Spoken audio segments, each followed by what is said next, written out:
welcome back to AI Office Hours. So we're joined here by Hunter. Hunter, you haven't been on the channel in like what, 4 or 5 years at this point? It's definitely been closer to like 4 years. Yeah, it's Wow. been a long journey since appearing first on the How to Get an Analytics Job podcast. I guess 4 years and 9 months or so, something like Wow. that. Yeah. Gosh. All right. Well, I guess let's catch everybody up. So, what have you been doing the last 4 years and 9 months? Well, since moving on from Silvertone and moving on from North Carolina, I moved back down to Florida, which is where I was originally from, Fort Myers. I ended up getting a job pretty much right out of college, thanks to the work I've done with you, and then also just schooling, of course, in as a junior financial analyst at a telehealth company. Gotcha. Now, what's interesting about our company is you might think of telehealth, you might think like, oh, um, like Teladoc, like you go in and Mhm. call up and it's like you got a cold or something like that. We're more of like a business to business with hospitals. So our number one clientele is hospitals, and we treat stroke patients remotely. So, uh, Okay. kind of a fast-paced industry, definitely data-oriented. Um, and ever since moving back here, I've been working that job. I've made quite a bit of progress in it. I'm feeling like things are coming together for me. So yeah. Yeah. Gotcha. All right. So, walk me through what kind of tool stack are you using, or should I? Let me rephrase. What did you use as the financial analyst role as far as technology and tools go? Because like, what's your role right now? It's not financial analyst, right? No, technically now I'm a data analyst. So coming Okay. in, I was a finance analyst, transitioned over to data analyst. When I first came in, my stack was really consisting mostly of so we use a low code, no code system, right? So Okay. we use Domo, which is basically an all-in-one system that's fundamentally powered by SQL. Um, you have like they call it this magic ETL, which is kind of like Tableau Prep, which is Mhm. basically like prepackaged SQL queries that you kind of plug and play. A little bit more customizability in there, but yeah, it's the data transforms, and then it's the visuals as well, all in one. Um, as far as data sourcing, we use Sage Intacct, which is a pretty common accounting system for our financial data. And then we have a proprietary system called Telecare, which stores a lot of our volumetric data as far as the patients we see, and it functions basically as a kind of EMR. And so that's kind What's of the EMR? EMR is in a electronic medical record. Okay, gotcha. So you think of like Epic systems, for example, I've heard of with Epic. Yeah. yeah, you've probably heard of Epic. It's kind of like geared specifically towards telestroke and teleneurology in general. It's something that's been developed more specialized because this is a recent industry, right? Like this industry didn't exist before we had reliable internet. You know what I Mhm. mean? So we had to develop a lot of these systems ourselves, and that's what we use for our volumetrics. Yeah. So Gotcha. All right.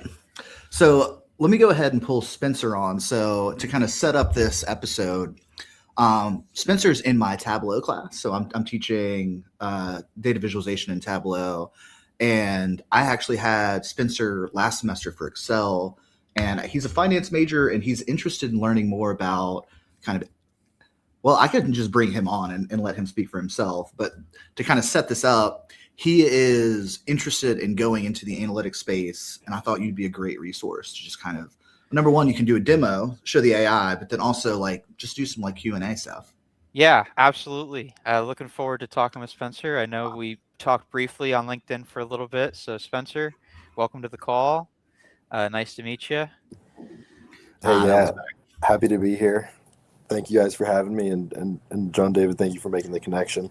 I want to start off by saying you have a good start in this Tableau class. I actually the start of my analytics career was in John David's Tableau class back in High Point University, and that was my junior year. And part of what started me out on this journey was him basically telling me, "Hey, I think you've got an analytical mind. You want to come on my podcast?"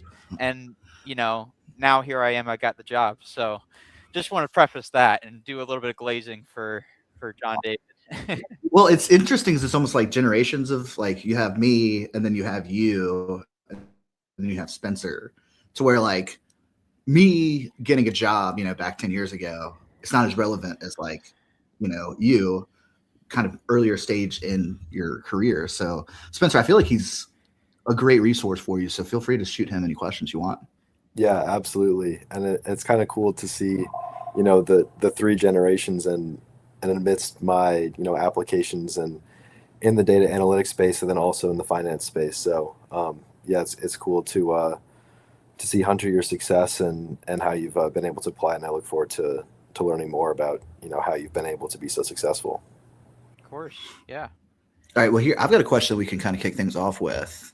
So, Spencer, you were saying that you went on a number of informational interviews, like basically like coffee meets with finance professionals, and the feedback you're getting is that they're not using Excel as much; they're moving more so towards Python. Am I So relaying that back? yeah, absolutely. So, one interesting, very recent moment. So I was, just finished up class about 4:30 and got an email that came in, and it was, like a match from a hedge fund. And Oh, cool. basically, I opened up the job description, and basically their degrees that they're looking for is a math degree and engineering degree with very strong Excel, VBA, and Python programming abilities. So, outside of just the scope of typical finance, they're looking for a super quant heavy mind, coding and analytical backgrounds too. Yeah. I will say, so it's interesting that John David, you say that well, Spencer, maybe you could speak a little better to this, that you're saying that they're looking a little bit more for the coding heavy side. Now, I wonder who the hiring manager is for that, because it kind of depends on who's posting it. Like, I think that in my experience at my company, right? Like, we have a whole software development, like, kind of area in our company. And then we have business users that are making some posts for like finance analysts, for example, like me. And it's kind of like what I'm noticing is that the software side, they're looking for that full stack, which is really like what you're talking about, which is like getting deep into the technical side. Um, and not only knowing Python like and how to query necessarily, but actually knowing it from like maybe memory or just like working with high tech environments for a long time. I think that in my personal experience, now it's a limited experience, right? At my company in finance, like our finance department is not extremely technical, but they are very finite. A lot of the work that they do, it has a logical start, like you have your inputs and then you have your outputs, and the output is the output. Like there's no interpretation, there's no further real analysis on it. It's like this is the map, this is like, for example, the revenue that's coming in. Like that's what it is. You know what I mean? Um, I think that there's probably a little bit less technical desirability in those roles. So I'm curious, like what was the job posting for? Do you mind me So asking? yeah, so I'm kind of keyed into a headhunter, and this was an email passed through by a headhunter, and it's a hedge fund P&L analyst for the equity derivatives trading desk. So, so Okay. That this sounds is so fancy. yeah. Yeah. So I mean, this is very highly dynamic, and the data is always moving. So instead Yeah. of a fixed revenue or income number in like a corporate finance role, it's constantly dynamically changing models that are updating to the millisecond on quotes on especially energy derivatives like this application is looking for. But then more broadly, I'm searching outside of the typical hedge fund and uber quant data roles, and I have a pretty wide scope in terms of looking at more private equity positions and also corporate finance roles. Yeah, so corporate finance has been my personal experience. Now, what you're talking about, I think that leans more into like almost like multivariate forecasting, for example, where it's like you have, and this is something I do have experience with. but in a different and outside the finance world, where you have like many different factors that quasi affect what could be happening. You know what I mean? It's like to what degree does like wheat futures in Bulgaria affect the price of bread here in America? Stuff like that. Yep. That and you start trying to like pull together all of these different correlations, and some of them are stronger and some of them are weaker. I think if that's really like what you're interested in, if like you're like wanting to get deep into like causal analysis and saying this causes that, or this can cause that, or like we have not causal but like um it implies that this is going to happen, uh that is definitely deeply technical. um in my company, the experience I have with this is with our scheduling basically for our doctors. So you might think it's kind of a straightforward process. You have your supply, you know, you bring on the doctors, and whatever they work is whatever they work. Well, what happens when a doctor who has been at your company for 8 years all of a sudden decides he doesn't want to work Tuesdays anymore? And if he doesn't want to, if you don't change his schedule, then he's just going to go somewhere else. Well, that introduces a new variable right then and there, and that complicates how we're going to plan our future schedule, which is kind of like a little bit of the forecasting, the multivariate forecasting that you're more referring to with the hedge fund side of things. I don't know if this is going down a road that you're kind of thinking along the lines of, Spencer, or Yeah, this is sure. I making mean, sense to like, you? yeah, so like I'm here to just, learn and also just interact and see, your experience, and then also just, the interactions with data, then also, more broadly the, application of AI that you're using, and how you're constructing some of these models, and how you're, able to build, some fixed models and then also some dynamic ones too, and how, how you're going about building those out. Sure. So talking about more complex data modeling, I will say I can't show off today a complex, like a full built data model. A lot of those things in healthcare, especially in telemedicine, Right. are proprietary in nature. What I can show today is a use case for Cursor. Are you familiar with Cursor, Spencer? Yeah, I've heard the name floating out there for sure. Yeah, so basically it's an agentic coding system, and it you tie it back to your code base, for example, a GitHub repository. You pull from different data sources, and you can basically craft a prompt that's less technical in nature that will produce an output that you want, from natural language. That's been, I think, really my wheelhouse is going from technical to back to the like describing the business logic of it. So I don't know if we just want to hop right into the technical side, or if we wanted to, talk a little bit more about the career side. What would you like to start off with? I'm here to just, listen along, and you run the show. All right, cool. Well, let me go ahead then, and we will just go right into the technical side. Yeah. So let's start off with the data, because before we can talk about any kind of coding system, you have to figure out what data you're using and what the data actually means, right? So I've gone ahead of today and prepared. Let me, See, are you able to share your screen? yeah, I'm working on it. Can we see that? Here, I gotta add it. Okay, There cool. we go. That looks All great. right, so I've gone ahead and I've anonymized some of my company's data. This is actual volumetric data coming directly from our EMR, and it shows us a couple of different things in here, right? So first thing that jumps out to you in the first column is the case number.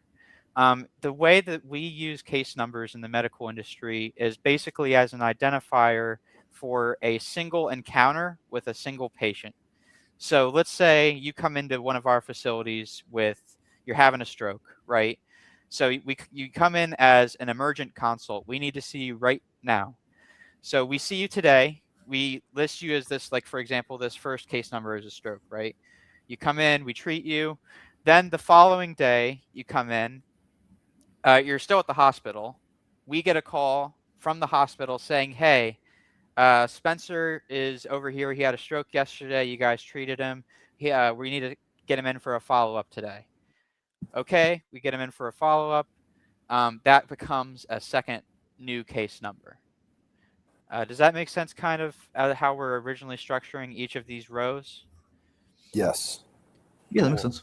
So for each of these individual cases, we have a few different details, and we have details of the case, and we have overall general details.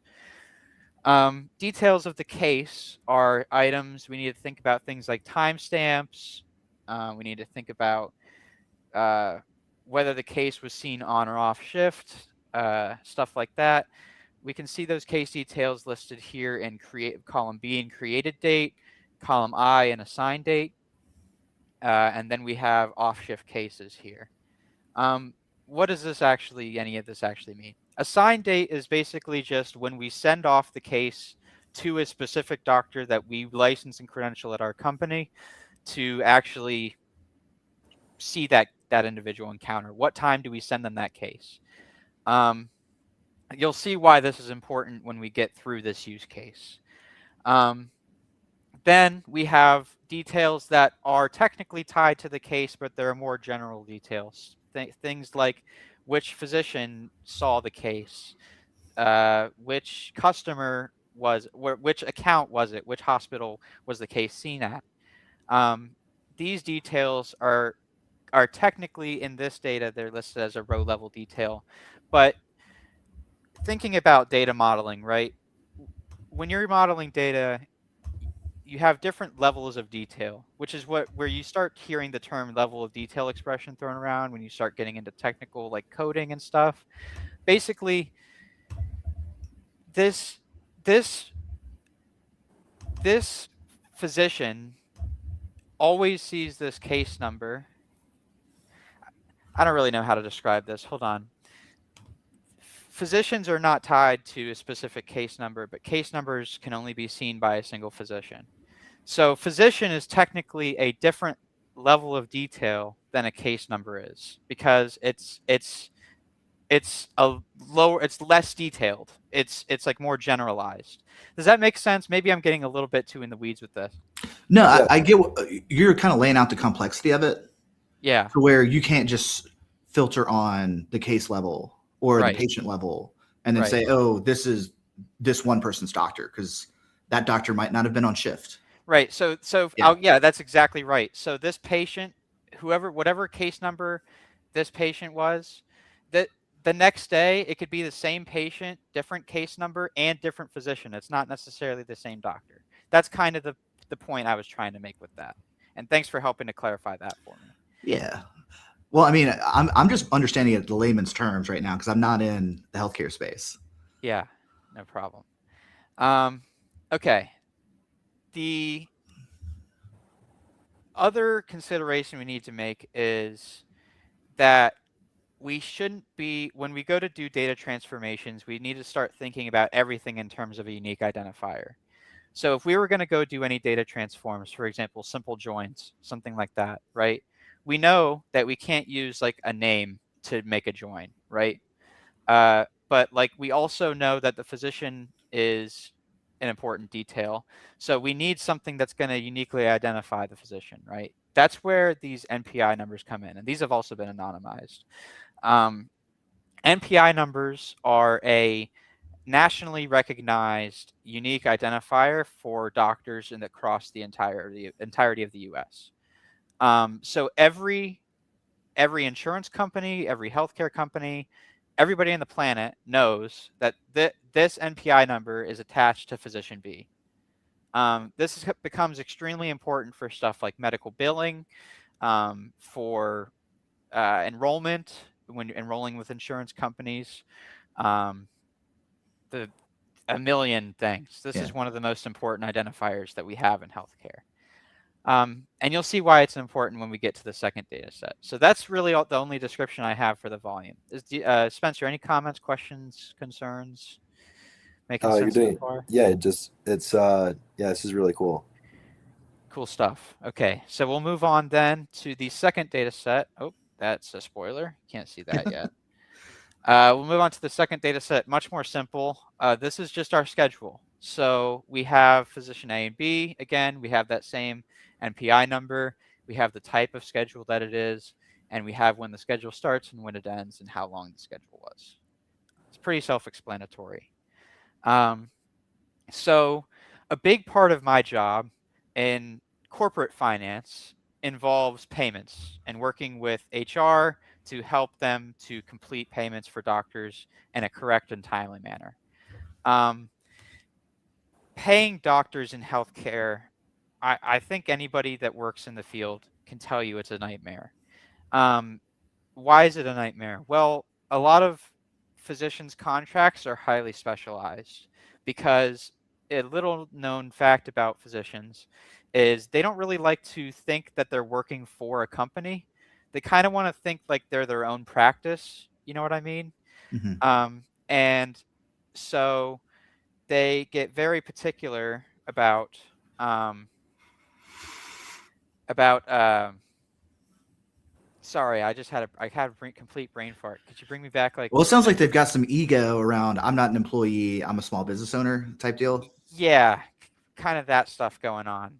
And so but this was leading back into something that I was saying. This was it mattered for something I was just Well, I saying. mean, it sounds like, are they 1099 or are they W-2 employees? Well, they were 1099 for a Okay. long while, but they are W2 now. All of our employees are W2. So I think and correct me if I'm wrong, I think what you're heading up to is you're laying out the case as to why paying physicians is so complex. yes. So thank you for bringing me back onto Yeah. that. So because they want to think of it as their own practice, they Mhm. oftentimes when they're negotiating their contract, they'll they'll have a lot of leverage over, I'm the supply, I'm the one that's going to bring the money in. This is how I need this contract to be structured in order for me to work here. It's like a Mhm. condition of them working. When you have that kind of shortage of labor happening and you have combine that with egos, combine that with just generally as a doctor, you're going to school for 8 years, you're expecting to be Right. paid well. um, you end up with a large amount of variability. Um, my job is to try to simplify those contracts down into a format that will tie into the schedule and the volume that they see in order to actually pay them. And Mhm. what I'm going to show you today is how I might use AI in order to basically construct a combined schedule and volumetric data set that I actually use today to pay our doctors north of $3 million a month, $4 million a month. Very Um, cool. so that's where we get into Cursor. So all of this, to those who are in the audience are not very technically savvy, might look somewhat complicated. Um, all of this code, I can't stress this enough. All of this code was natural language. Um, Wow. I didn't touch a line of code. I didn't Incredible. I don't know a line of code. I didn't know any of this code beforehand, and it just was able to produce it for me. Um, Wait, so Hunter, can I interrupt you? yeah. What if it breaks? Are you worried about that? Or is it not like, could you just use natural language to say, hey, this is not working, and then it'll bring it in? Or because that's kind I of think that's where the disconnect for a lot of people happens, because there's a difference between vibe coding in a completely uneducated, unstructured way and using natural language to produce productive, long-lasting products. And the key differentiator is knowledge of data structure, which is why we right. walked through both of the data files before we get into this, because we need an understanding of the data that we're using before we can try to actually calculate anything. Otherwise, you're going to be sitting here looking at the data that your AI has produced and saying, how did it even produce it? I don't even understand how it produced it, because you didn't understand the inputs. Right. So if you don't understand the inputs, how are you going to understand the output? You know what I mean? And so those Yeah. people are often the most vocal critics of AI because they're sitting there typing, "Why isn't this working? Why isn't this working?" It's because you don't even understand the logic behind it. You know what I mean? Interesting. Does Yeah. that I make mean, that sense? makes so Hunter, I don't know. I think we've talked about this. So 9 months ago, I started a AI meetup in Greensboro, and we had the CEO of a software development firm as one of the guests.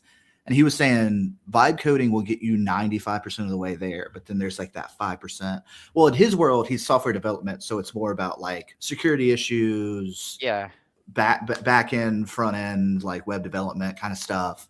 But I mean, I went on Claude earlier this week and was able to build out like a whole web page visualizing like well, in my case studies in AI class, we went and I kind of introed Claude to the students. One of them was interested in sports, and they like literally in plain language said, "Create me a visualization that will help me bet better, or fantasy football better." Yeah. Um, and then it was a breakdown of all the major statistics across the major football teams that were like about to square off, Mm. and that was incredible. Like it was able to like actually push it to an HTML file. We were able to open it up and then like click around. It was a functional UI. I mean, it was a very simple thing, but that kind of, Hunter, thank you for coming on. Like this, you're helping fill in some of my knowledge gaps right now. Yeah, and I want to make a brief comment on that too, because I think another part that people get very excited about with AI is the ease of which the output comes to people.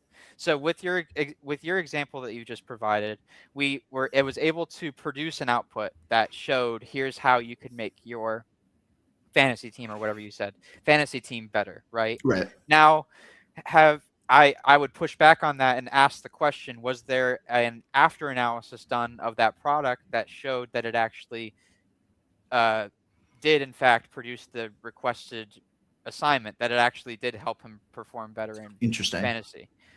Now, I I think that chances are, if you press hard on that point, you'll find that the improvement is maybe not as easy to see as it is when you're assuming that the AI is producing a perfect output.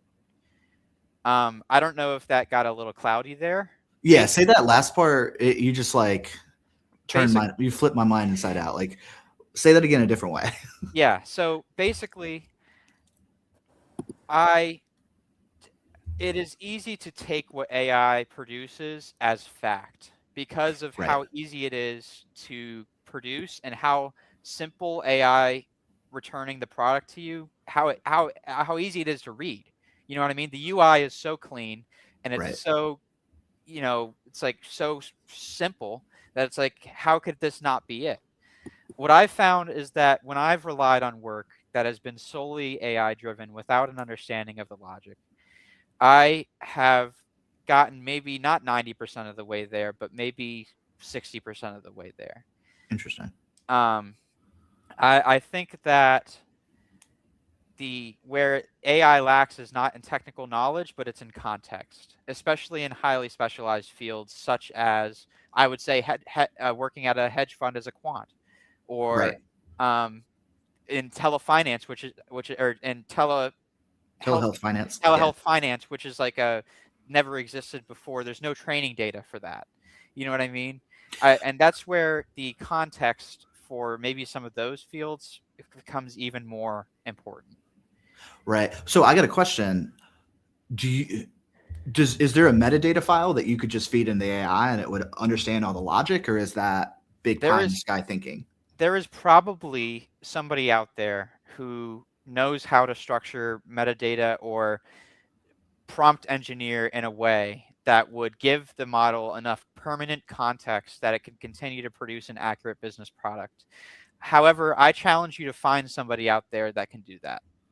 I Yeah. like consistently. I challenge that. I challenge you to find somebody like that. If you find somebody like that, I would love to talk to them because I want to learn to do that myself.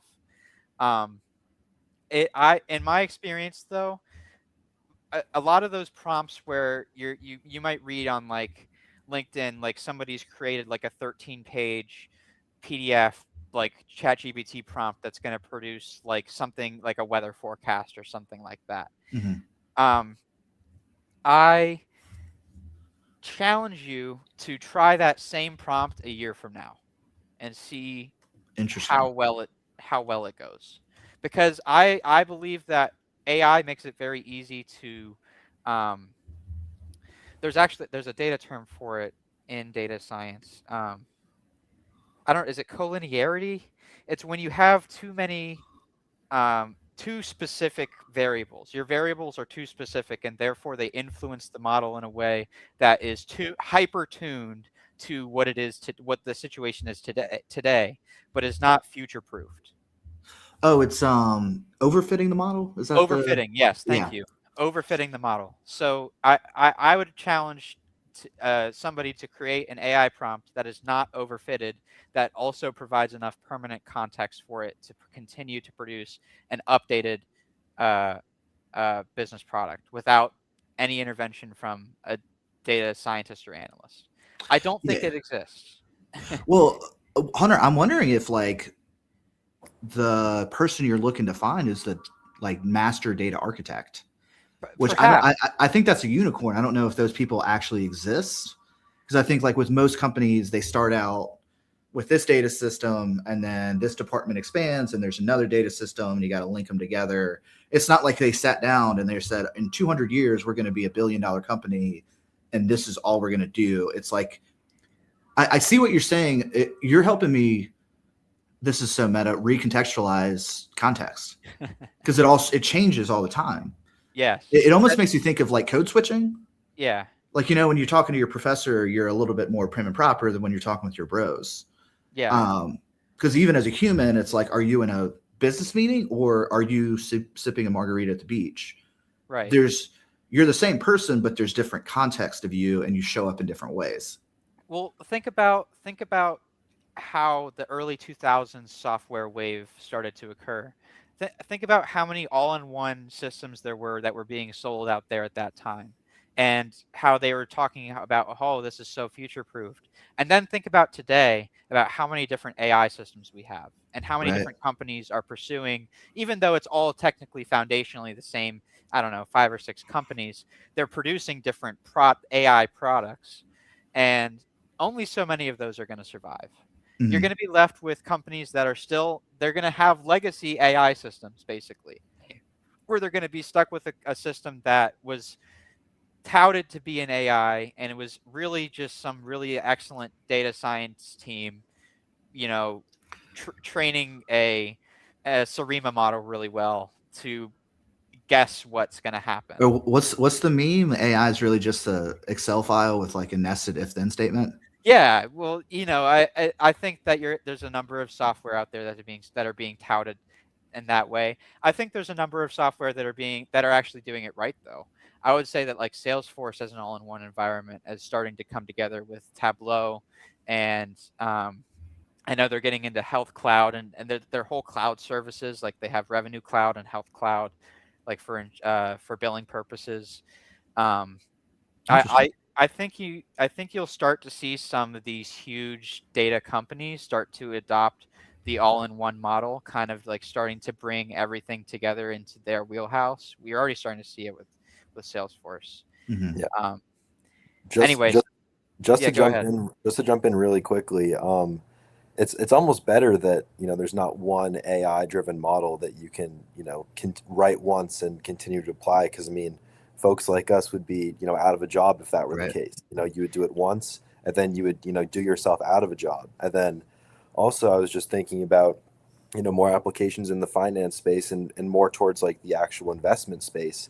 And down in what the hedge funds are doing is when they write models, and you know every time that they're in it first, so then more people come on, it dilutes their edge in the market. And so returns are going down as soon as trades are starting to get crowded, and they're having to constantly rewrite their models, redo the math, constantly search for that edge, and constantly update the code and then the machine learning models that are actually automating the process. And each step that they're not constantly changing and adapting the model, that's large sums of money out the door, and their edge is being lost in the marketplace. Yeah, and especially in trading, I mean, you're dealing with fractions of a penny, right? So the margin of error is extraordinarily low. It's not like that any of these hedge funds are finding any real value anywhere. They're finding like 15 zeros and 1 cent. You know what I mean? And when you're getting to that level of complexity, you need somebody who is so this is now we're kind of getting into the philosophy of AI a little bit. You would almost be required to develop an agentic researcher to continuously find the most up-to-date information possible and automatically convey that to a composer that will generate code in real time. That is kind of okay. Talking real world, that's probably what we're going to head towards if the technology That's Connor. That's OpenClaw. OpenClaw. Have you heard of OpenClaw? No. Check it out. I think it just got acquired by OpenAI, but it was a guy. Yeah, feel free to look it up.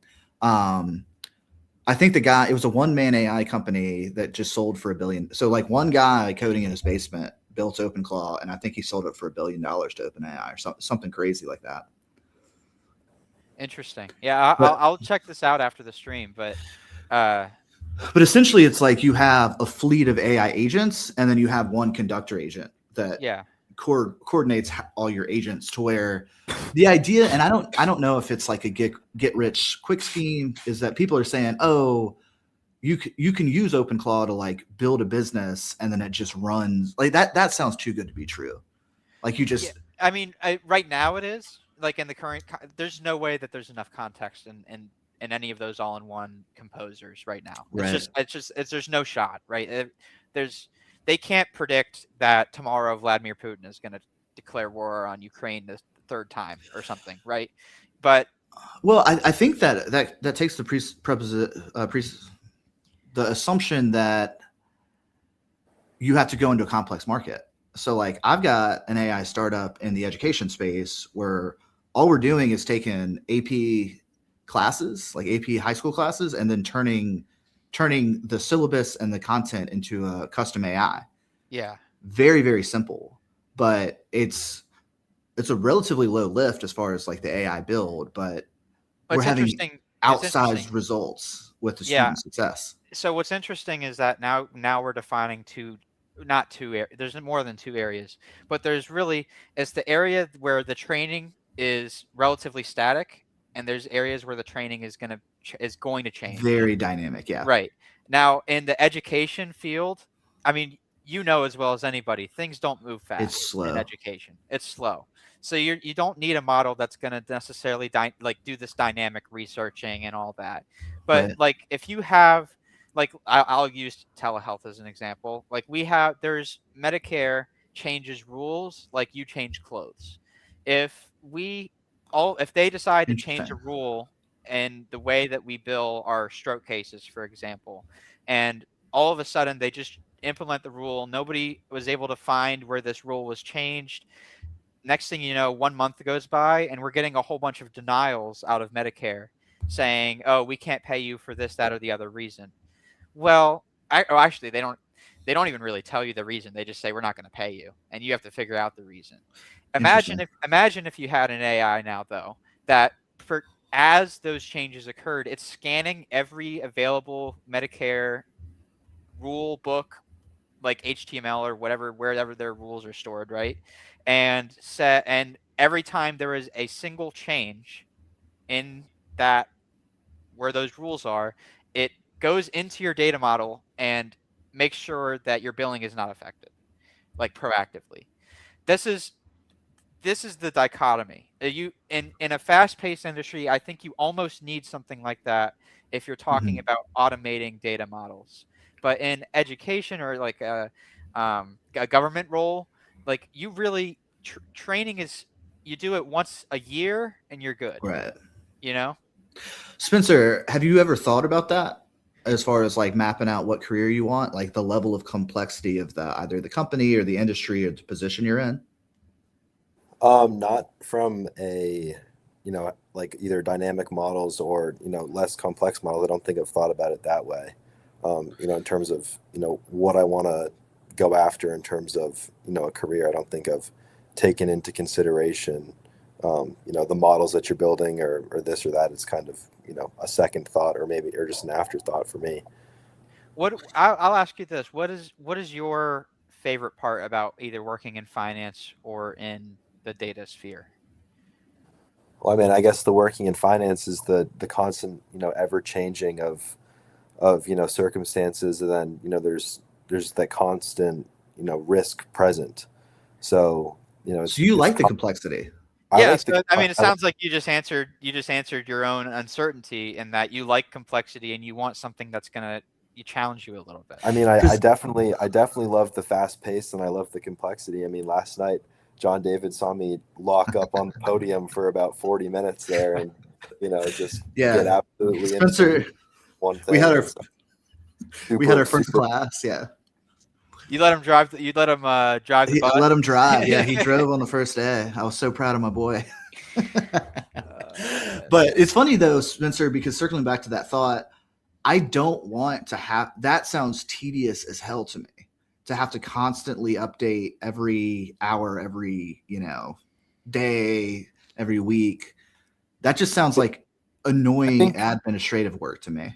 I mean, I think that there's definitely a life cycle to the models, and I'm not Mhm. necessarily sure that, the model itself is going to need to be updated constantly. I mean, you're going to need a solid flow of data, and that's pretty much the hardest thing to get. And Mhm. especially supplies of reliable, solid financial data is really hard to come by and also really expensive. The place I just interned with this last summer, I was using software that costs, around $200,000 per subscriber. Wow. And we have access to Bloomberg terminals here, which, it's an annual subscription anywhere from, 25 to 100K for a terminal. So, I mean, the race is to get the best data, the quickest access in the finance, in terms of like the market and investing space. And so, you're basically just feeding a machine learning model and, updating it whenever, you've kind of lost that edge or you're looking to cycle into something else. But it all kind of stems around a pretty fundamentally solid investment thesis in terms of, what you're choosing to go after, whether it's, 15 zeros and a cent, or it's, potential larger moves. But it also just depends, how much, um, you know, how many, dollars you're pushing, and the more assets under management that you have, and, the higher volume of trades that you're doing is, you're looking for those 15 zeros in a cent, as opposed to, if you're trading your own, Robinhood account, you can pretty much buy and sell anything whenever you want. But liquidity is hard to come by, when you have, a lot more money that you're managing and pushing around. It's interesting that you talked about the velocity of data because that is one of the key bottlenecks, I want to say, of great decision making at our company. Now, we update on average. We update our data daily. I would say most of our data gets updated every day. But when you're talking about, so to your point, if it depends on the size of the firm. If you're talking about one of these gigantic hedge funds, they probably can afford to have their data updated once like a minute if they wanted to. You know what I mean? And Yeah. that's like an economies of scale thing for their data structure. Now, at most medium to smaller firms, like that API, the cost of that API of running that data back and forth will skyrocket and kill any modicum of profit that you could have from the speed and the better decision making part. Yeah. You know? Absolutely. Well, Yeah. something else to consider is that, Spencer, if you're going into this very high velocity market, it's going to be a more stressful job. Like being in education, okay, the kids can be annoying. Like Spencer, you were late for class. That's annoying me. But like, like when I was down, you weren't late. I'm just messing with you. I'm never late to class. Yeah, you're the first one there. First one in, first one, last one out. You're like the Marines. But when I was down in Playa del Carmen, I became friends with a guy that he did IT infrastructure for like a major machine learning trading. I didn't really know what he did, but he made a mistake where the system went down for like 10 minutes and it was like $250 million. Like he got chewed out severely, and he had to work like, I don't know, 18 hours to get it fixed or something like that. So that's something to just bear in mind, to think through, like Oh, how much. absolutely. It's brutally stressful, and they'll just throw money at you until you die, essentially. And at some Yeah, point, I will say how, no this, like he matter was how much money, making. no matter how much money it's worth, I mean, at some point you're going to be up 40 hours, and it's like this isn't worth it, no matter how much they pay you. So I mean, it's definitely something to bear in mind, and it's definitely been on my mind. And so Yeah, I've also been diversifying, and also just looking at my qualifications too, which is, I'm not sure I'm that person to go into the super fast quantitative, because I mean they're not Why? hiring they're not hiring the business and finance people or even econ people. They're hiring quant and engineering. They're pretty much hiring, rocket scientists and coders. They're not looking for people with yeah, domain investing knowledge, because the domain investing knowledge are the C-suite people that have already written the investment thesis, and you're just there to plug and chug on the models, and in case something breaks. And I mean, your job isn't necessarily industry related. It's you're just it's a data job within a finance company. And so I mean, it's less of finance than it is a data job, I would say, in these yeah, big hedge funds. And so I'm kind of switching, and I think I'm more competitive in a corporate finance role, or a private equity role, in which these are private companies, so data is released on a quarterly basis, and things are moving a little bit slower, and there's not thousands and thousands of right. trades every second, and across the globe. So I mean, things are moving a little bit slower, and the models are a little bit easier to work with. And also you're still under the pressure that you are in any data job and making decisions, but you're not having to bash your head against a wall and update models constantly. Yeah, it's funny because it makes me think of that movie, The Boiler Room, with Vin Diesel. You remember that? Oh Hmm. man, I'm so much older than you guys. That's probably like a 1999 movie. But it was interesting though, because when I was working at the Fresh Market, the finance department, I mean, the Fresh Market is a brick and mortar grocery store. They've got 165 stores, something like that. The finance department seemed pretty chill there. Now, I don't think that the grocery store business pays as well as telehealth, and especially not as much as like investment banking. But there's kind of a trade off there, right? And one of the 100%. traps, yeah, Spencer, one of the traps you may want to look out for. Have you ever heard of this concept called golden handcuffs? Yeah, I'm very well aware of what the industry signs you up for. I mean, Okay. I'm very well aware. So Yeah, because I just think it's funny that people like they kind of make this deal with themselves. It's like, all right, I'm going to hate my life for 10 years and then I'm going to pull the plug and go enjoy my millions. But they can't get out of it. It's like you've basically trained yourself like how you operate. yeah, I mean, I think for me, I'm a little bit, addicted to the grind, and just the constant ever changing, atmosphere of, investments and stuff. And even in, private market deals and stuff, I mean, they're always changing, they're always evolving. So you are kind of always updating those models as well, but, not on the, your models aren't, chugging, thousands and thousands of lines of data, every second. It's, you're updating, you know, revenue and expenses, and you're basically valuing firms at a more theoretical level, and applied level, as opposed to a largely computer science backed model. Yeah, Gotcha. and a lot of that analysis, by the way, still is done in Excel when you're talking about private equity and talking about Absolutely. And a so i lot of think that. Yeah, i think that in private equity it's more Excel than it is coding. And it's yeah. it's just, how can you work around the financial statements, and do you understand how things link together. And then also, in terms of private equity, it's what's the correct value that you're willing to put on, a firm that you're either, acquiring or, looking to sell, and what that value is. Hunter, we didn't finish your demo. You want to get back to it? Yeah. Well, we've been having such a great conversation. I didn't want to. Well, I mean, but the demo was such a good kind of conversation starter about like 5 or 6 different topics. Like I would say this is going pretty smooth, man. Sorry, so let's get back to it. The whole point of the live stream. So just one final point on to kind of like wrap up in a bow what we were talking about. I think, Spencer, what it sounds like to me is you're struggling right now with the notion of getting out of the fast-paced stuff that you, I think, really want to do, because you're concerned about the speed at which work must be done, and the whole idea of the golden handcuffs. Now, I would simply say this: perhaps look into some research at a startup company in corporate finance.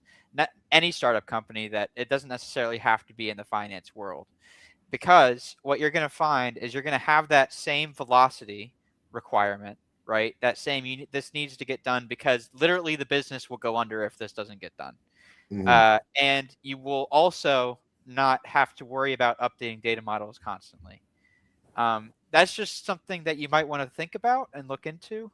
Of course, I know that you might just say, screw it, I'm doing the hedge fund thing because it's just my dream, and I would say props to you, because I think it is, from how I'm hearing you talk about it, you seem passionate and like you could really do a good job. Yeah, So. it's definitely passionate, but they both have a lot of similarities, which is, the small startup firms, it's, you wear many hats and it's constantly changing, constantly evolving, and that's also, definitely one of the things I'm looking into, which is, and they're also, smaller firms are able to move quicker than, larger institutions. Yeah. All right, we've got a question from the audience here. So let's loop back to the the actual demo. So how is the context being provided to Cursor to build the code in certain boundaries like security policy, et cetera? Yeah, so that's an interesting question. So if you're more specifically talking about like backend structure, I can't help you much with that. That's not really much of my wheelhouse. What is my wheelhouse is I've been able to build automated email reports, as an example. Python is used pretty consistently for that, and something that you're able to basically provide context for is stuff like TLS encryption for emails, stuff like we have a system called Powbox, which is basically, it's a HIPAA compliant. It makes your emails HIPAA compliant, and they have an attachment. They have like an API, a package that's functional with Python that you can use that allows your emails being sent out to still maintain HIPAA compliance. So as far as some of that, the actually producing products out of there with context, using with a proper security, it really, a lot of that context falls on you to kind of know in your industry.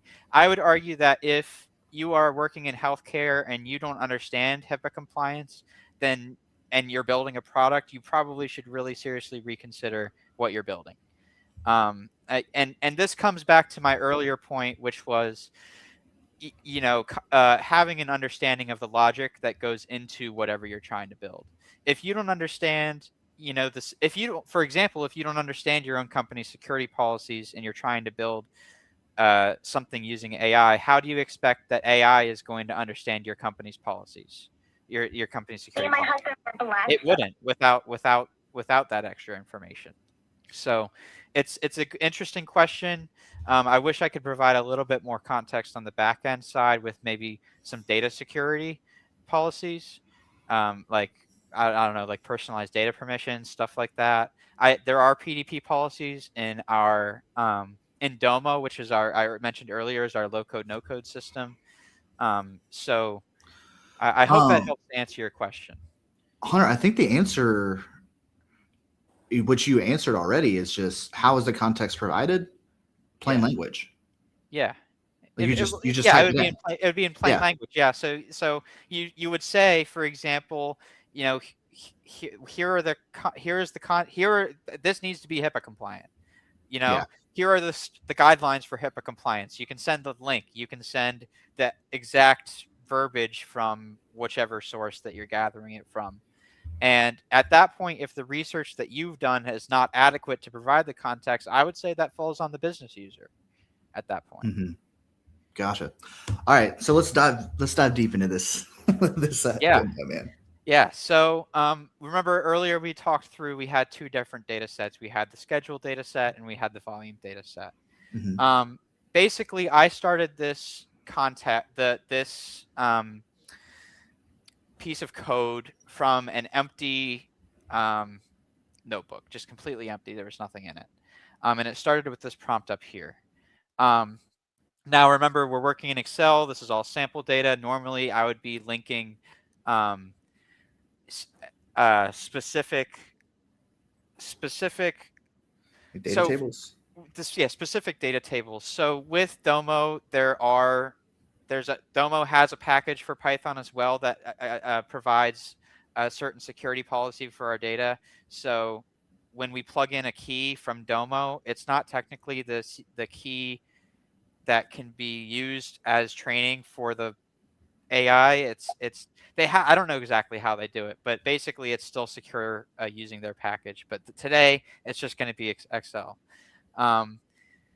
Then I basically framed the problem in my head before I started trying to type anything. So what are we actually trying to get to? That's the number one question I asked myself after I ask what is the context / what is this data telling me? It's what do we need? Well, what we need is to pay the doctors, and in order to pay the doctors, we need a data set that's going to contain the schedule and what cases they saw on their schedule.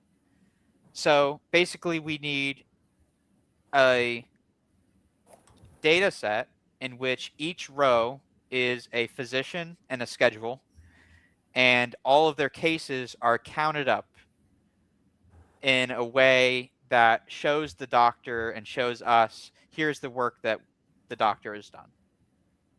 So that's what we need. So how do we provide that context? Well, I basically say things like, and very natural, this is just business. This is logic to me, right?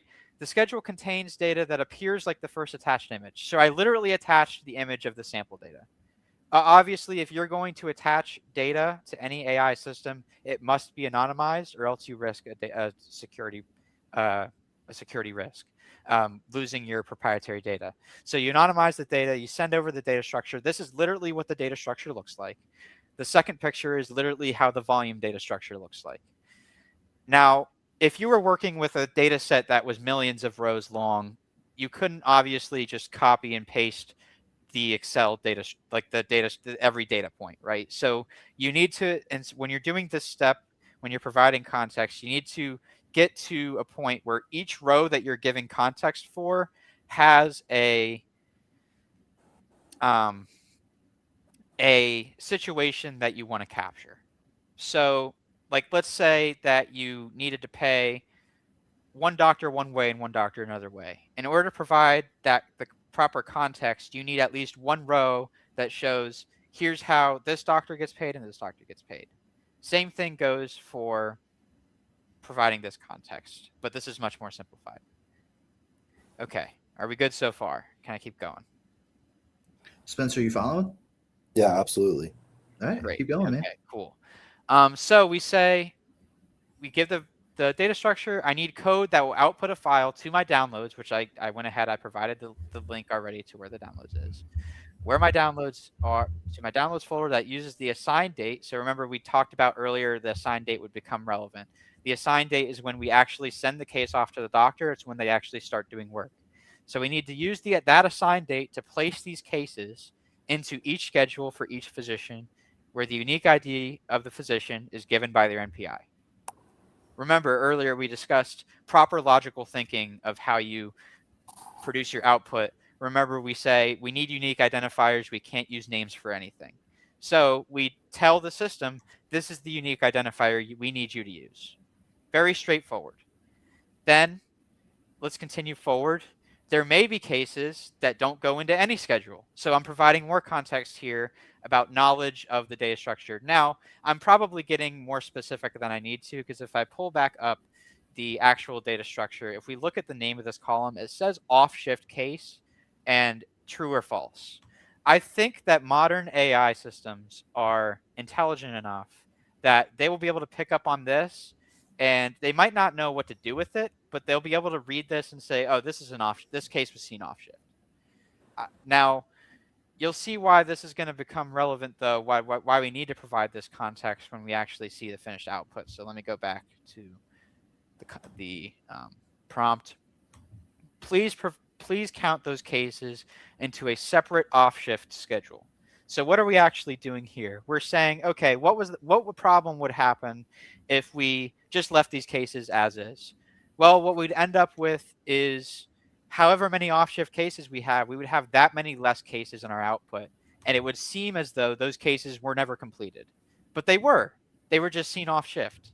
So we need to still capture them in the output. This is all, I mean, like, what I'm saying is not crazy stuff. You guys don't work in healthcare, and you're following along with what I'm saying. The output should have a shift type column to store this new value. So remember, we're not just creating an arbitrary off shift like designation in our code that's hidden from everybody. We need to show our work to the end user. We need to say, here's where we stored this. So we create a new column to store this value.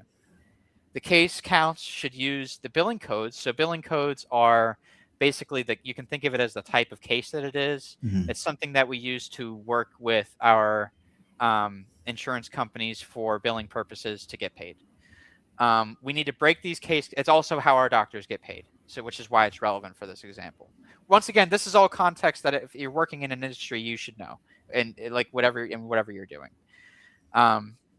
Case count should use the billing code and create some sort of summary. For example, we also provide an example of what the summary might look like. So we say CC1 stat, 2 cases, CC1 stroke alert, 4 cases. And we give this as an example. This says to the AI, this is what I need to do for each billing code, basically. That's the context we're giving. The code I need to create, this is something that's kind of, so Cursor kind of, it's still finicky when it picks up on your code base and where exactly it's supposed to be sourcing stuff from and where it should be placing stuff. So when I started this composer, it kept trying to read a Python file that doesn't exist on my computer because we're trying to create a Python file. So I had to provide this additional context here that said, I need this, the code I need should be created in a new untitled sheet. There is no existing Python file to search for in the folder. And that's all the context I gave. And it provided me with I asked where was the notebook created. It provided me with the actual notebook, gave me where it was. I went and opened it up, and it provided me with all of this code. And then the original output was not quite what I wanted. What it originally was trying to do from the first, so I didn't provide enough context actually. So this is a great example of AI not even getting me 95% of the way there. It just didn't even give me what I wanted because I didn't provide enough context, right? So it originally gave me a list of individual case numbers, and it gave me 1 or 2 schedule details, but it didn't even give me the start and end time of the schedule. I didn't explicitly tell it that I wanted the start and end in the final data and that I wanted case counts. I only told it that I wanted to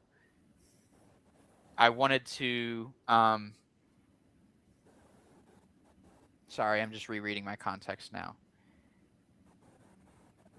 I just mostly talked about the off-shift stuff. I got too fixated on the off-shift stuff. I didn't really say anything about, I said use the assigned dates to place cases into each schedule for each physician. You would think, when I was walking through this with you guys, you would think probably this was enough context, but it wasn't. So it's actually interesting. We're going through an example right now of something that I would still feel is enough context, and it still wasn't quite enough. So just another example of AI is not all the way there yet. So we provide it with that additional natural language. It then provided me with this code. I ran through this code once, and here's the output. Exactly what we wanted. We have physician A and B. We have their MPIs. We have the total number of cases that were seen off shift, and looks like only physician B had off shift cases, as well as the case summary that we asked for of which billing codes are in which schedule. this is a miniature example of a daily use case, daily multiple times a day that I have for AI, and as well as how I work with it. Gotcha. Hope that gave some good info. Spencer, you got any questions? No, it looks pretty cool, and yeah, and this is great to see. Now, of course, this is a little more simplified than quant quant hedge fund calculations. I'm But not there. I'm not there yet. So I mean, this is good to put the pieces together. yeah. So yeah, that's what I got for the demo here today. So application for Awesome. this, finished products with just this took me 15 minutes before this call today. So Wow, amazing. yeah. So Gavin just joined. Perfect timing. Gavin, how's it going, man? Pretty good. How are you guys? Doing all right. So Hunter just wrapped up going through his how he's using Cursor, right? I haven't played with Cursor at all. So that was pretty cool to see. But we got Spencer here, who's currently studying finance, which you guys might actually have quite a bit in common as far as, because Gavin, we talked 2 weeks ago, and you're looking for another finance position, right? Yeah, kind of in the market of kind of moving around. So yeah, for sure. Gotcha. Spencer, do you have any questions for Gavin? I think we looked him up, right? I don't think so. Gotcha. Gavin, how about you introduce yourself a little bit and talk about what you've been up to? Yeah. So so I also went to Greensboro College. I was in John David's Greensboro College, or the analytics certification program. I think it was the first cohort, I believe. So got to kind of go through some advanced Excel, Tableau, Power BI type stuff. Had the apprenticeship kind of go through a manufacturing firm in Winston, which is great experience and everything like that. Currently, getting my master's at Queens and Charlotte in finance and analytics, which actually got a final I got to submit before the end of the night with some coding. So that should be fun. But yeah, I currently work at B of A right now in the global fixed income department. So kind of looking to transition over to something a little bit more quantitatively based. But yeah, that's me. God, yeah, because Spencer was talking about Spencer, refresh my mind. You had a coffee with someone and they were saying that they're looking to hire mostly like math quants, right? For those kinds of positions?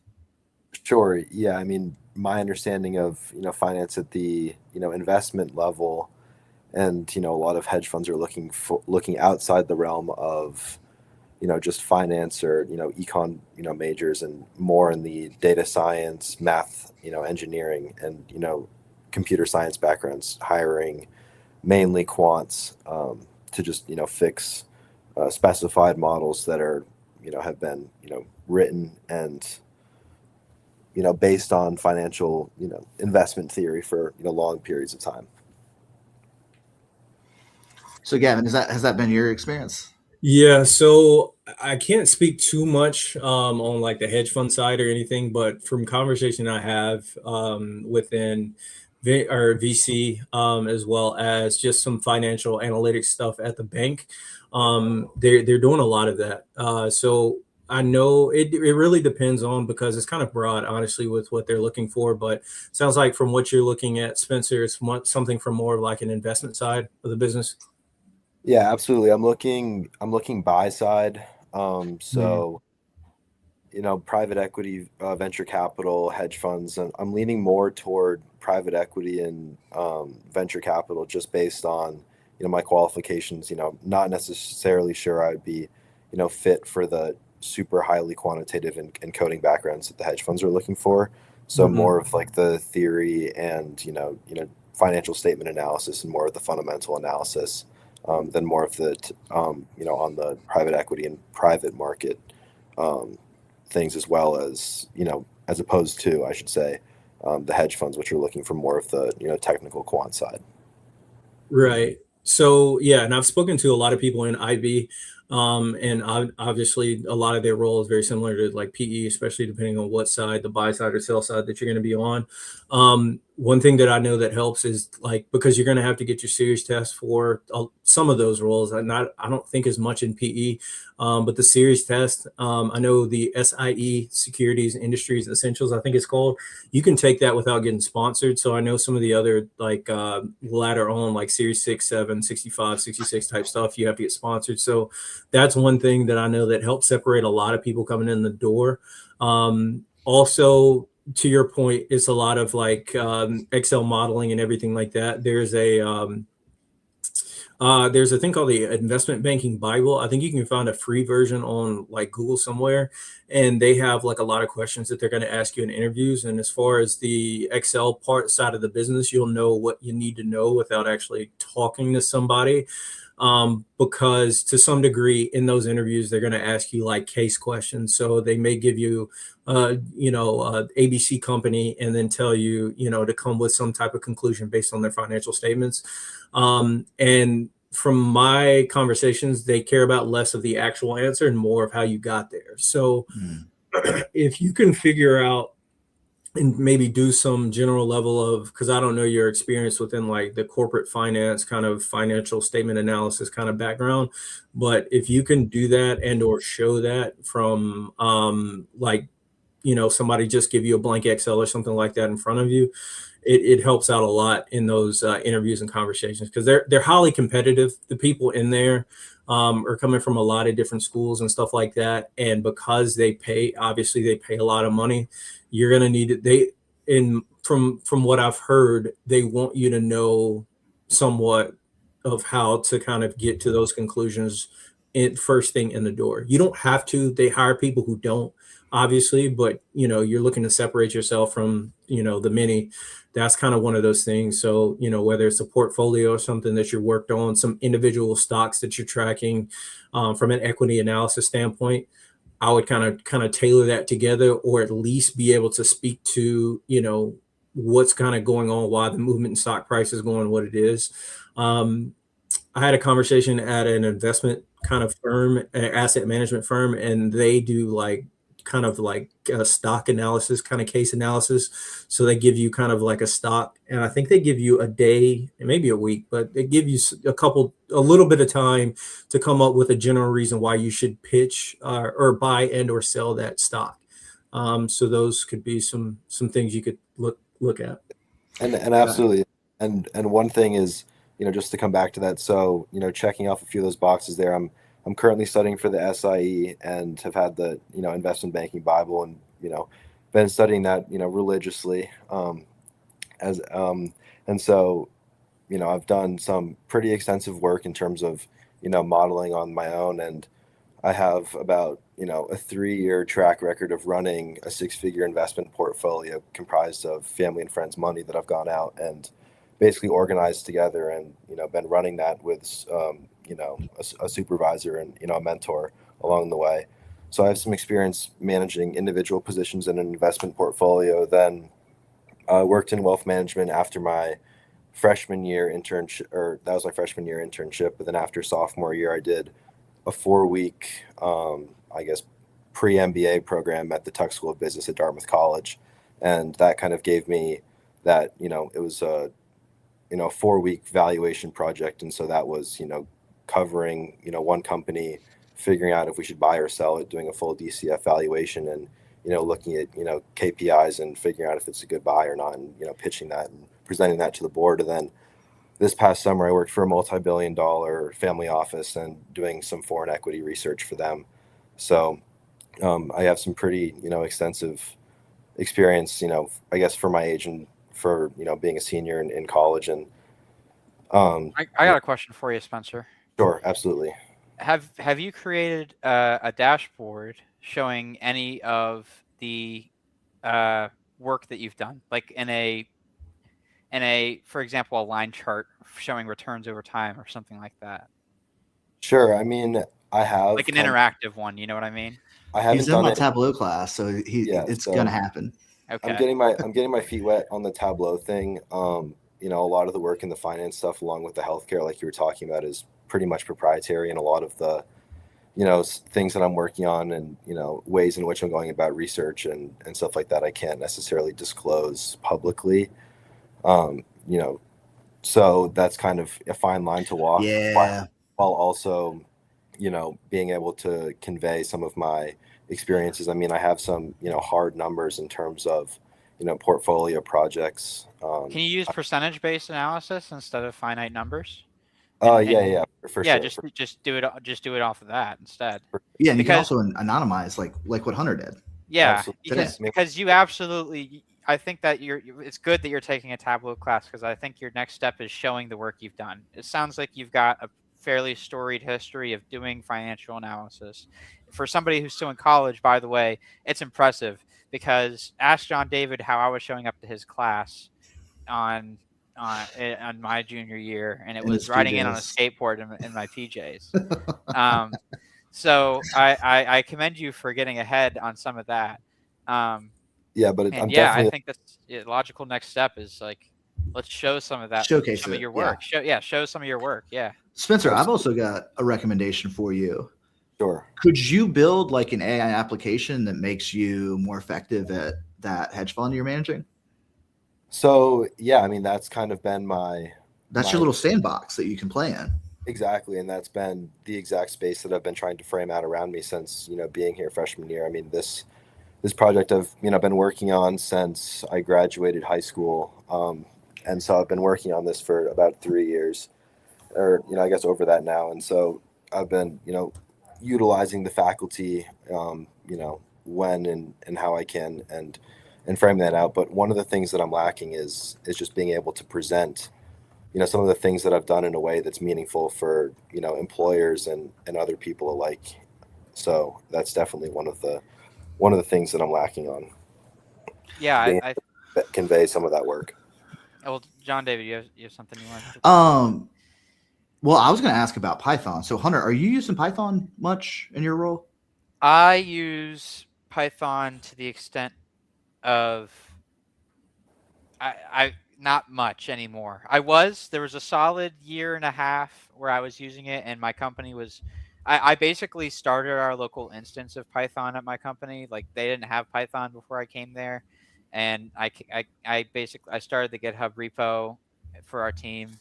Now, what we've realized is, as we don't really have a whole lot of structure around Python, so what in terms of governance practices, not necessarily in terms of data, like individual data structure, but in terms of like who owns what and who's updating what. That's where a lot of these low code systems are doing a good job. I don't think that Python really encourages that at all. And as far as I've seen, these agentic coders don't really encourage that either, as far as like ownership of things. I think GitHub kind of does it, but like, you have to go into like the actual repo, and then you have to look at like the owner of the folder, or like you have to, as a company, develop like a naming convention for your folders. Whereas in Domo, for example, which we're using as our warehouse right now, if you store like all of your logic in there, then you have there's pre-built mechanisms for all of that. So that's where in our company, we don't use it so much, but we use it a lot for like data science and forecasting and predictive analytics, as well as prescriptive analytics and simulations, which we're actually, as a company, we're completely new to that whole idea of simulation. But it's something that we're realizing as a company, where our volume comes in so sporadically. Like, you don't know when some guy is going to get a stroke, right? So we're realizing that simulation of different things that could happen is going to be something that's very important for our business, and that's where Python will probably come back into the light. It's interesting because if you're using Copilot or Claude, you're already coding in Python. Like Yeah. Well, it is, like, it's trained on Python, and the Python code is providing you with SQL code, which is kind of funny. That's interesting. Yeah.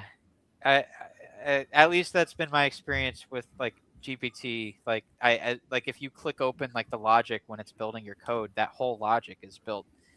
It's Python code, and they're like importing a package that is SQL version, whatever SQL version you're in order to correctly structure whatever you're asking for.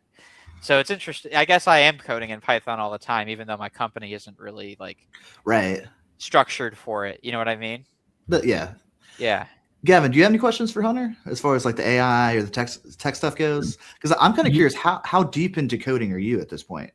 So yeah, that's kind of what I'm doing this afternoon. It's not in Python, it's in SQL. And then we're pretty much just like kind of getting lots of data and stuff like that, figuring out how to link different things that the, quote unquote stakeholders our professor is asking for, and then kind of flowing that back into Excel to do pivot tables and some other stuff in Excel.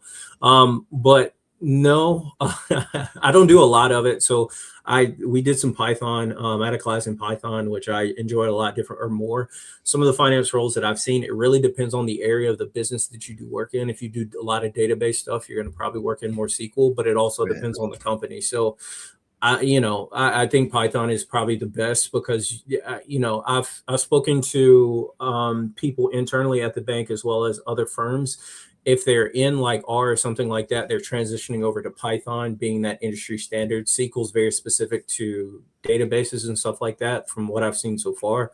Hunter, you could probably tell me if I'm off there. No, or not. you're on it 100%. Yeah. Actually, it's interesting that you start going down the road of transitioning from R, because my company actually used R for a lot of our statistical analysis before the last 4 years. We don't use R anymore at all. We've completely transitioned away from that to Python for statistical analysis, which actually I didn't mention when John David, you were asking me, but yeah. That's interesting because I remember back 5-6 years ago, I had a project come through Silvertone and I outsourced it to a data scientist who was coding in R Shiny, which, yeah, it seems like Python's completely taken over. Well, it's so versatile, which I'm sure, Gavin, in your limited experience, you've probably perceived that. You've seen like how easy it is to import like a package that completely changes the way that Python works, or like what functionality it has. And you can choose the compute load too, which is something that I don't know to the extent by which R had like packaging. I think there was like the way that you did it was you didn't just like type in import pandas as whatever as PD. Like you do there's some kind of like pre-step to that, or like a setup step to that. I don't exactly know, but Python is just so easy and quick, and AI defaults to it, to be honest. Have you? Well, no. My question actually was because I know you mentioned Claude earlier. Because I was using Manus to try to create a GPT like model thing that I was looking for. And I think they do. I think it's Python. I haven't looked that hard at it, to be honest with you. I'm just trying to get some output.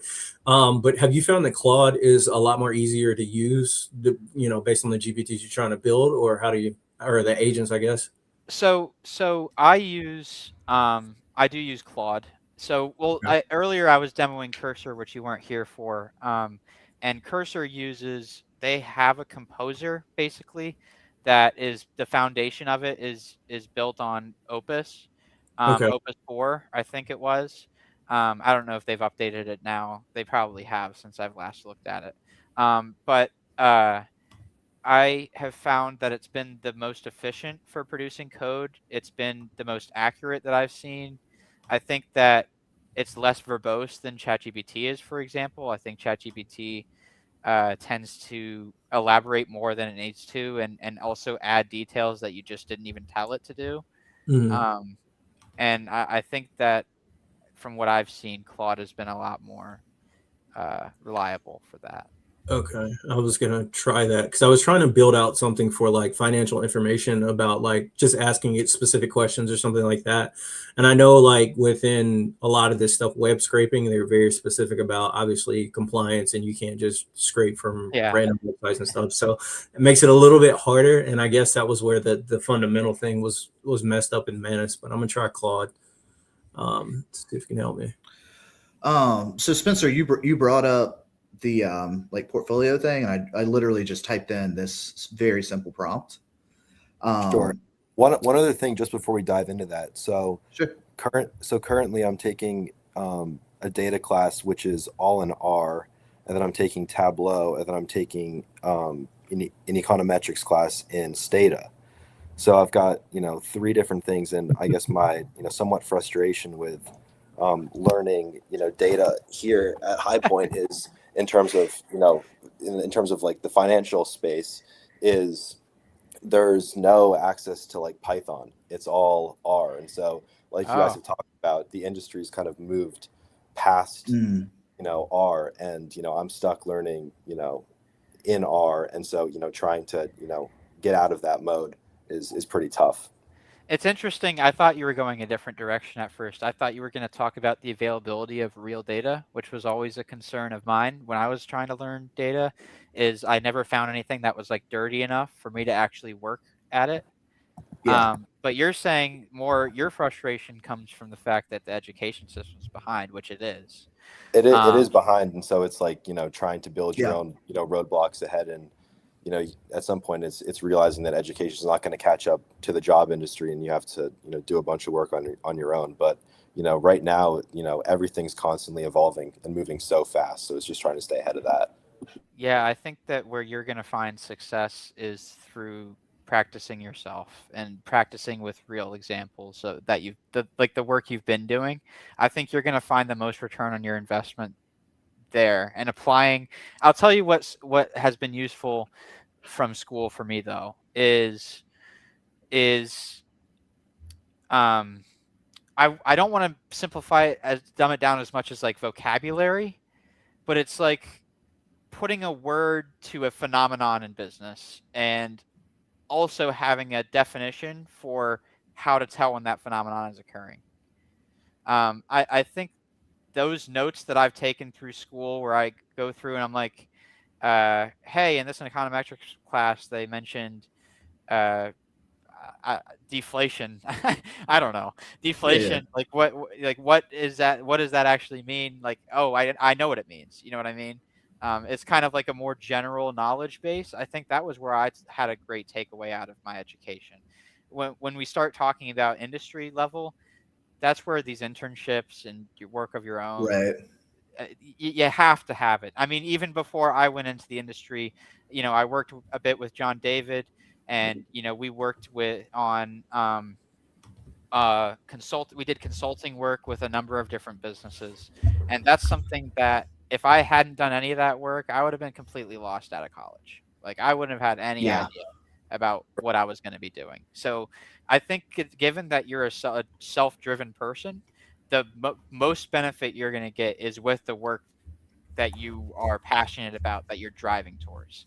Anyway, Absolutely. I know we were going to get into this whole example. So No, I literally just typed in this question into Claude, and then it asked me some like clarifying questions, what type of strategy, which I just guessed. I don't know. Spencer, you know your business better than I do. And then Yeah. this So is this is your roadmap now. Because it sure. can I mean, literally just it looking is quickly, just looking quickly at the output here. I mean, this looks very fundamentally like, what you would see from a financial advisor, not right. necessarily, you know, too much of an upside, but also you're not risking a ton of your portfolio. And this is, as you can see the balance, I mean, this is, pretty conservative. You have, US equities, your foreign equities, your bonds in there. There's some gold in there, which is, not usually featured, and real estate's not typically featured. But, what a hedge fund is typically diving into, which is, it would be 100% US equities and derivatives. And so Okay. and this is what I was saying, which is why it's really hard and kind of a black box in terms of your research, which is all of these people are keeping their edge really close to the vest, because trades get crowded, and Mhm. you lose the upside. As soon as Nvidia hits the news headlines, everyone's jumping on it and buying it. And so as soon as it's Main Street news, you've already lost the return, especially if you're moving large weight, in terms of AUM and dollars. Gotcha. Well, I wanted to just showcase Claude of like Hunter, your prompt was so much. This is literally a one sentence question. So this is where if you recall, about 30 minutes in, this is where I kind of push back a little bit, and I say, okay, so the model is produced for us a very clean looking set of Right. equities, commodities, foreign and local. Mhm. Now, pit this up against an index fund. Are you going to beat SPY? If you don't beat SPY with this, then I would argue it's useless, because anybody can pick up a Robinhood account tomorrow, throw $3,000 into SPY and sit on it for the next 20 years. And Mhm. statistically, more often than not, that person is going to make a larger return on investment than even a lot of specialized models can. Now, I don't, of course, we're sitting here in a podcast that's an hour and a half, 2 hours long. We're not going to be able to test that today. Right. Where, This is the where, SPY right here. yeah. So SPY is an index fund. So it's saying that U.S. equities, it's categorizing U.S. equities as the entirety of an index fund, which is interesting. Well, what I wanted to do was just to showcase that, like, I don't know anything about finance really. But if I'm understanding this correctly, Spencer, this could be a tool that you send your clients and say, hey, here's a simulation, if you want to go higher risk, this is what we're looking at. But instead of focus on the function, not the form of this. So functionally speaking, Claude is enabling me to build in Python right now. I'm wondering, Spencer, if there's a specific smaller problem within what you're already doing that you could then build some kind of Python-based application. Yeah, and so I think, my struggle with it is I have very minimal exposure to Python. And so that's one of the things that I'm trying to gain more exposure to. And I guess as of recently, I've really realized that that's, if you're wanting to go down the quant route, that's one of the biggest things you need to have is a really strong, coding background that you're able to, put some of the, basic theories of finance and investment into, and, be able to slice through large amounts of data and, extract some valuable insights and insights that are going to be, very beneficial for either the company that you're working at or, a fund that you're running. Yeah, I think we have to keep in mind scope. So for a regular normal project that's not something that's extraordinarily complex, I think that something like Claude provides a very functional and likely very accurate product. I think that the key, you go ahead. You have. I'm having a hard time articulating myself. I mean, it's 6:30. I've worked a full day and we're an hour and a half in. What I'm saying is that, yes, education lags behind, and internships and working experience is what's going to modernize you. There's another kind of quiver, or another arrow in your quiver, in that you can use Claude to build out the application, and then that's your roadmap of how you learn Python. So you can actually go into the source code and start to kind of like understand how they're structuring different things. Oh, well, yeah, that's what I did to learn Python. Right. That's what I'm saying. Yeah, Like that was the whole point I was making. Yeah. I threw that up there, and then you guys were like, well, we got to think about this financial thing. I'm like, dude, I don't know anything about what you're talking about. I'm just saying this is the new play to make as far as expanding technical skills. So now this is where I think now this is where I might get controversial. I think that companies are lagging behind. Because guess what? When you're going into a technical interview with a company, they're not going to let you use AI. You're not allowed. You have to figure all this out by yourself. And it's like, I'm sorry, that's like the same thing as saying, like, you can't use, what the heck is that now irrelevant coding website? Stack Overflow. It's like saying you can't use Stack Overflow. It's like, I'm sorry, it's ridiculous. Every data scientist and analyst on the planet is going and Googling and researching things and how to do it. AI just does it like that and makes it feel like cheating. I think that if you're in an interview and you can get enough context out of your interviewer for a problem that they're giving you, and you get enough context to give AI a prompt and solve that problem in a data secure way, in a secure way, then what is the issue? You know what I mean? I think that's where the disconnect is. Between. Well, I think the issue is a generational thing. I think that Boomers and Gen X is in charge right now. Mm-hmm. And what I'm seeing is there are a lot of Boomers they're just waiting out AI. Like they don't want to change. They've done the same thing for 28 years. They just want to get to 35 years into their career and then retire. So that's one of the roadmaps. Because I think you were talking about an instance where like maybe you knew somebody that was interviewing, Yeah. and they were like, you have to know the technical skills on the Yeah. spot, and it's like, okay, but that is actually kind of a canary in the coal mine in terms of, well, if the interviewer's thinking this way, this is indicative of the company culture. I would completely agree. I would say if you're going into an interview and they're not AI friendly in the interview, then they're not an AI friendly company, and chances are they're going to fall behind. So Right. you're kind of going into an industry that in a company that already is behind, already is thinking behind in a way that is outdated and antiquated, and you're thinking that you're going to have a good time at that company. No, probably not. One thing to Yeah. just add on to that is, I know we talked originally, and Hunter, when you were doing your demo, you were basically, saying that you have to have, some understanding of the data set and what you're looking at.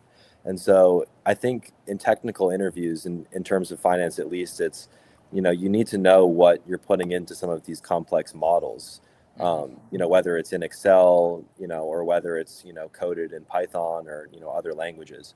But you need to know the key inputs, and then also know what you're looking to extract out of it. So you need to have some basic understanding of what this is, rather than just feeding the whole thing to AI. And especially in the finance world, I mean, that can get pretty scary when I'm just throwing your whole financial investment funds in your future into AI, and Right.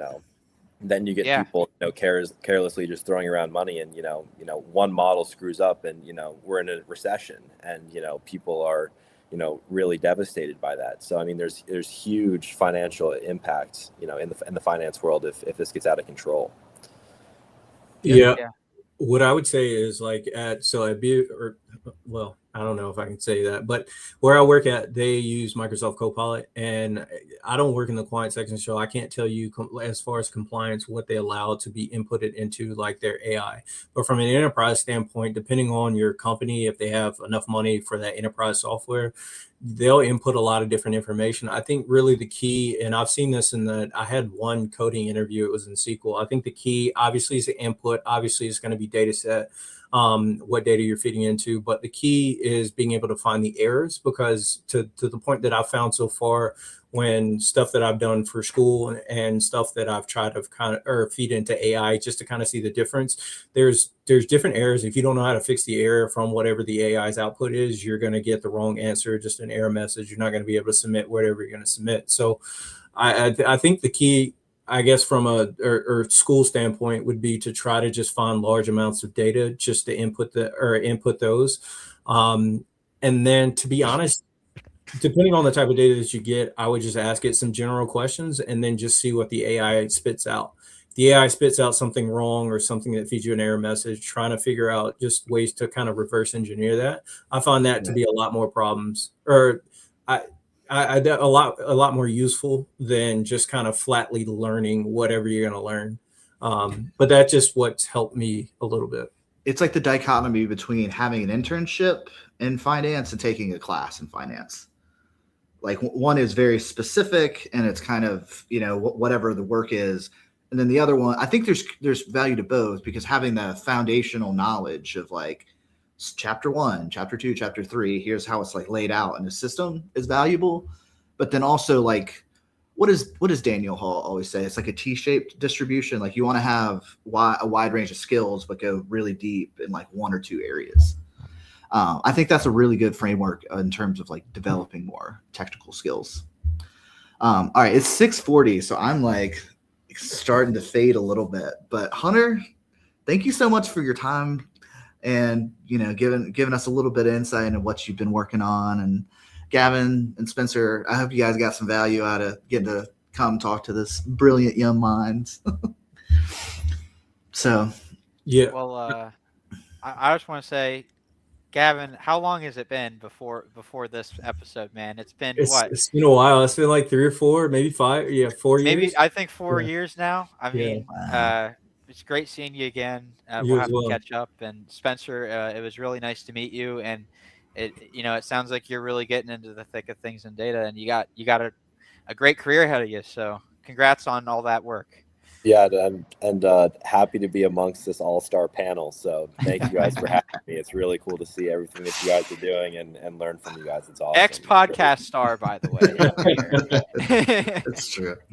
Hey, All right. Well, thanks everybody for. Go ahead. Though, real quick, Spencer, hit me on the side. I have something that may help you, but I can't say it. All right. Gotcha. Absolutely. Yeah, I'll send you a message. I appreciate it, and Hunter likewise. Yeah. All right. Well, everybody that tuned into the live stream, thank you so much, and I'll see you guys in the next one. Bye. Thanks. Bye-bye.